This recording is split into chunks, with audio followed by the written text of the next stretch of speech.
As she sat at the nurse's station, she couldn't shake the feeling that something was off. Her eyes kept darting toward the hallway, where room 303 was. Room 303 had a reputation. The other nurses swore that strange things happened in that room, but Linda never paid attention to rumors. Maybe it's just the wind, she thought to herself, trying to focus on the chart in front of her. But there was no wind inside a sealed hospital. Linda heard the sound again, like soft, muffled crying coming from room 303. She put down the chart, steeling herself. She wasn't one to get spooked easily, but the sound crawled under her skin like a parasite. She got up and walked down the dim hallway, the fluorescent lights flickering overhead. When she reached room 303, the crying stopped. She took a deep breath and slowly opened the door. The room was empty.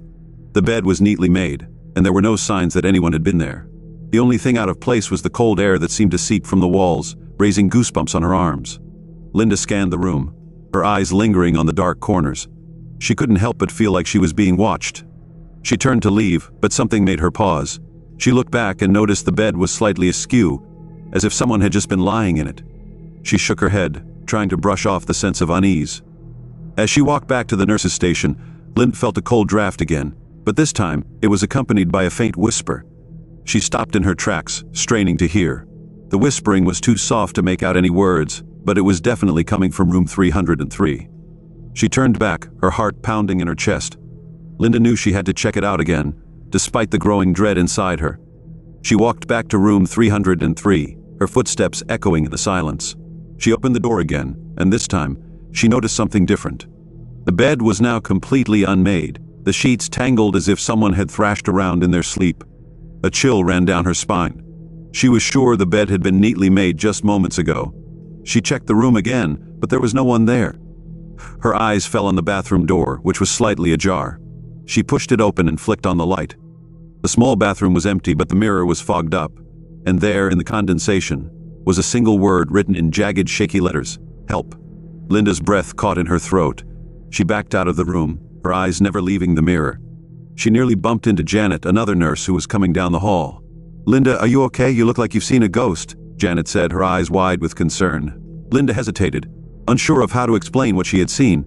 I think there's something wrong with room 303, she finally managed to say. Janet's face went pale. "Oh, not you too," she muttered. "I thought you didn't believe in all those stories." "I don't," Linda replied, her voice shaking. "But something is definitely not right in there," Janet sighed. "Look, room 303 used to be the room of a patient named Mr. Holloway. He was a regular, an old man with dementia. He would always call for help in the middle of the night, saying someone was in the room with him. We'd check, of course, but it was always empty. Then one night he just disappeared." Linda stared at Janet, trying to process what she was hearing. "Disappeared? What do you mean?" Janet nodded. "Gone. Vanished. No trace. Some say he's still here, trapped between worlds or something. I don't know. But ever since, weird things have been happening in that room. Whispering, cold spots, and now..." Janet's voice trailed off as she looked down the hall. "Now people are seeing things." Linda felt a shiver run down her spine. She didn't believe in ghosts, but there was no logical explanation for what she had experienced tonight. She decided she needed to see it for herself, one more time. They both walked back to room 303. Linda pushed the door open, her heart pounding in her chest. The bed was still unmade, the sheets now in a heap on the floor. But what caught her attention was the mirror in the bathroom. The word help was gone. Instead, there was a handprint, smeared and wet, like someone had just pressed their hand against it. Suddenly, the lights flickered and went out, plunging the room into darkness. Linda's breath hitched in her throat, and she could hear Janet muttering a prayer under her breath. The whispering started again, louder this time, like a chorus of voices overlapping, pleading, crying. Linda fumbled for her flashlight and clicked it on. The beam cut through the darkness, landing on the bed. Her heart stopped. There, on the bed, was the outline of a person, a faint, shadowy figure curled up as if sleeping. The figure moved. Linda stumbled back, her flashlight shaking in her hand. "Janet, do you see that?" she whispered. Janet nodded, her face pale. "We need to leave, now." They turned to leave, but the door slammed shut with a deafening bang. The whispering grew louder, more desperate. Linda felt a pressure on her chest, like something was squeezing the air out of her lungs. She reached for the door handle, but it wouldn't budge. "Let us out!" Janet screamed, pounding on the door. Then, as quickly as it started, everything stopped. The whispering ceased, the pressure lifted, and the door creaked open. Linda and Janet stumbled out into the hallway, gasping for breath. The hallway was silent, the air heavy with an oppressive stillness.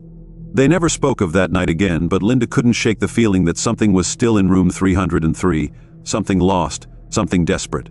She requested a transfer to the day shift, and Janet soon followed. But the rumors persisted. New nurses would whisper about cold spots and strange noises, about the flickering lights and the feeling of being watched. And always the whispers seemed to echo from room 303, where the air was always just a little bit colder, and the shadows a little bit darker.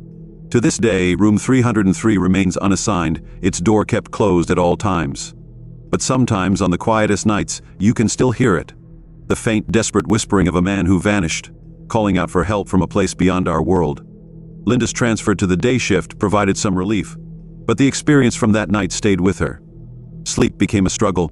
Every time she closed her eyes, she'd see that shadowy figure on the bed or hear those faint whispers creeping into her consciousness. Despite her usual skepticism, she couldn't deny what she'd seen and felt in room 303. One day, about a month after the incident, she was walking through the halls during a busy afternoon shift. She noticed a new nurse, Claire, struggling with a cart full of supplies. Claire looked young and eager, a fresh face in a place where most grew weary. Linda approached her, offering to help. "Thanks," Claire said with a bright smile. "I'm still getting used to the layout of this place. I swear some parts of it feel like a maze." Linda chuckled but felt a knot form in her stomach. "Trust me, it takes time. But, if you're ever assigned to room 303, be careful. That room's got a bit of a history." Claire's eyes widened, her smile fading slightly. "Oh, I heard about that. Some of the nurses have already been telling me the creepy stories. But it's just rumors, right?" Linda hesitated. "Let's just say, keep an open mind." Days turned into weeks and Linda tried to move on, burying herself in work. Then one morning, she noticed Claire looking pale and tired, dark circles under her eyes. She seemed jumpier, her cheerful demeanor replaced with a distracted, anxious look. "Hey Claire," Linda called out gently as they passed in the hallway. "You okay? You don't look too well." Claire glanced around nervously before leaning in closer. I had the night shift last night," she whispered. "And I was assigned to room 303. Linda's heart sank. "What happened?" Claire swallowed hard, her eyes darting around as if afraid of being overheard. "It started around midnight. I was doing my rounds, and when I passed room 303, I heard something. A whisper. I thought it was just my mind playing tricks on me, but then I saw the door. It opened on its own." Linda felt a chill crawl up her spine. "Did you go inside?" Claire nodded slowly, her face going pale. "I wish I hadn't. The bed. It looked like someone was lying in it like a body, but when I checked, it was empty. I felt this cold breeze, and I swear I heard someone say, 'Help me,' but there was no one there." A familiar dread filled Linda's stomach. She knew Claire wasn't making it up. The fear in her eyes was too real. "Claire, you need to be careful. I'm not sure what's going on in that room, but it's not normal." Claire nodded, her eyes wide and fearful. "I think I'm going to request a transfer to another wing. I can't go back in there." Linda understood completely. She had been there herself, and she wouldn't wish that experience on anyone. She hoped that management would finally decide to seal off room 303 for good. But as it turned out, the hospital had other plans. Several months later, the hospital announced renovations on the third floor, including room 303. They hoped that modernizing the space would erase the eerie history surrounding it and make the room usable again. Linda overheard the announcement during a staff meeting and felt a knot tighten in her chest. "That's a bad idea," she muttered to Janet, who was seated next to her. Janet nodded in agreement. "Yeah, no amount of paint and new furniture is going to change what's happened there. Some things are better left alone." Despite the nurses' objections, the renovations went ahead. Contractors worked day and night, knocking down walls, installing new fixtures, and replacing the old bed. But as they worked, more strange occurrences started happening. Tools would go missing, only to be found in odd places, and electrical issues plagued the project, with lights flickering or going out altogether. One morning, Linda was making her way to the cafeteria when she saw a small crowd gathered near the newly renovated room 303. She pushed her way through and saw one of the contractors, a burly man with a thick beard, looking pale and shaken. "What happened?" Linda asked one of the nurses standing nearby. "Apparently, they found something," the nurse whispered. "Something behind the walls." Linda's heart skipped a beat. She approached the contractor, who was still visibly shaken. "What did you find?" she asked cautiously. The man took a deep breath, his hands trembling. We were tearing down the old drywall when we found a small hidden compartment behind it. And inside, there were these old faded pictures of patients. But there was one that stood out, an old man. His eyes, they were wide open like he was terrified. Linda's blood ran cold. "Did you find anything else?" The contractor nodded. "Yeah, a few personal items, an old watch, a set of keys. But there was one thing that really got to me. There was a note scribbled on a torn piece of paper. It said, 'Help me, I'm still here.'" Linda's heart pounded in her chest. She knew without a doubt that the note was connected to Mr. Holloway, the man who had vanished from room 303. The pieces were starting to come together, but the picture they painted was far from comforting. The hospital decided to seal off the compartment and press on with renovations. But after that discovery, more incidents began to occur. Nurses reported hearing soft weeping in the middle of the night, even when the room was empty. One night, a security guard claimed to see a figure standing in the window of room 303, staring out at the parking lot. When he rushed up to investigate, the room was empty, but the bed was still warm, as if someone had just been lying there. A few weeks later, Linda had a nightmare. She was back in room 303, the lights flickering and the whispers louder than ever. In her dream, she saw the shadowy figure again, but this time it wasn't lying down. It was standing in the corner, watching her. She felt a suffocating pressure, like she was being crushed. The figure moved closer, reaching out with a bony, translucent hand. Just before it touched her, she jolted awake, drenched in sweat, her heart hammering in her chest. She knew she had to do something. She couldn't let this go on. The next day, she approached Janet. "We need to find out more about Mr. Holloway," Linda said. "There's a reason he's still here. Maybe if we can figure it out, we can help him move on." Janet hesitated, but then nodded. "I'm with you. Let's look through the old records." They spent the next few days digging through the hospital archives, sifting through patient files, incident reports, and any documents that mentioned Mr. Holloway. Finally, they found it. A small yellowed file labeled Holloway Thomas. Inside, they discovered a tragic story. Mr. Holloway had been admitted several years ago after a series of strokes left him with severe dementia.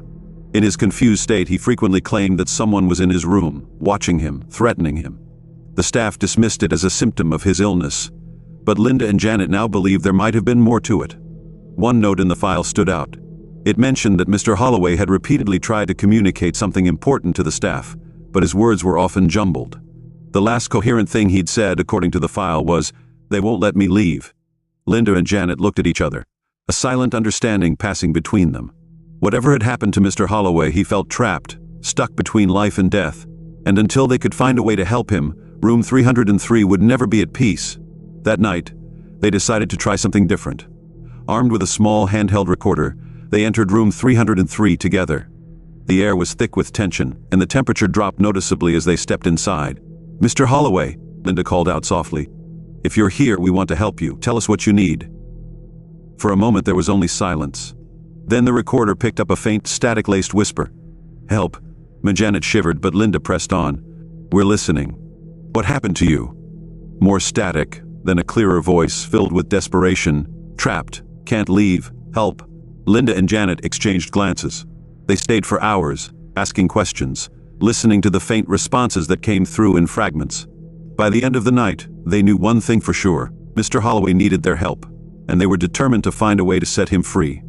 But as they left room 303 that night, both of them couldn't shake the feeling that they had only scratched the surface of something much darker lurking in the shadows of Crestwood Hospital.